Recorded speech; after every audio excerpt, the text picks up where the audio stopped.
అధ్యక్ష, మాది rural area అధ్యక్ష.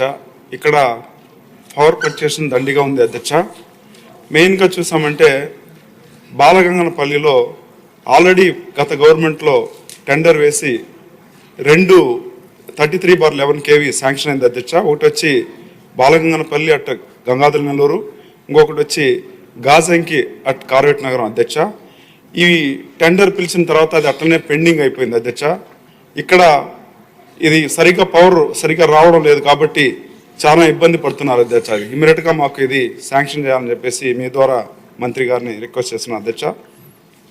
ఇంకొకటి కూడా ఒక 4 రిక్వైర్మెంట్ ఉంది అధ్యక్ష. ఒకటి వచ్చి కండేపల్లి అనేది జీడి నెల్లూరులో, అదేవిధంగా పుల్లూరు, అదేవిధంగా లంకేపల్లి, ఇవి కూడా ఒకటి వచ్చి ఎస్ఆర్పురం మండలంలో, ఒకటి జీడి నెల్లూరులో, ఒకటి పెనుమూరులో ఉంది అధ్యక్ష. ఇవి ఇమీడియట్గా శాంక్షన్ చేస్తే ఇక్కడ అందరూ కూడా వ్యవసాయం పైన ఆధారపడి ఉన్నారు కాబట్టి ఖచ్చితంగా ఇది చాలా యూస్ఫుల్గా ఉంటుందని చెప్పేసి మీ ద్వారా రిక్వెస్ట్ చేస్తున్నాను అధ్యక్ష. ఇక్కడ మెయిన్గా చూసారంటే పవర్ ఫ్లక్చుయేషన్ రావడం వల్ల ఈ మోటార్లన్నీ కూడా కాలిపోతున్నాయి.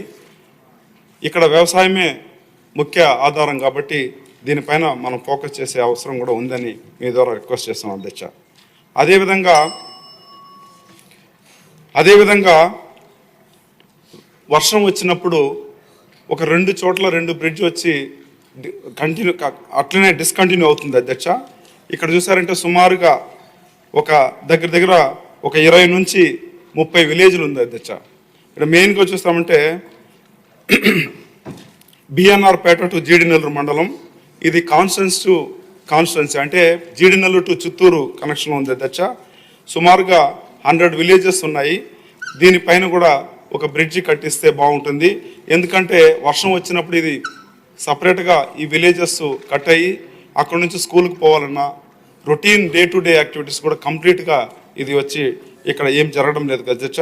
దీన్ని ఇమీడియట్గా మాకు శాంక్షన్ చేయాలని చెప్పేసి మీ ద్వారా మంత్రిని కోరుకుంటున్నాను అధ్యక్ష. అదేవిధంగా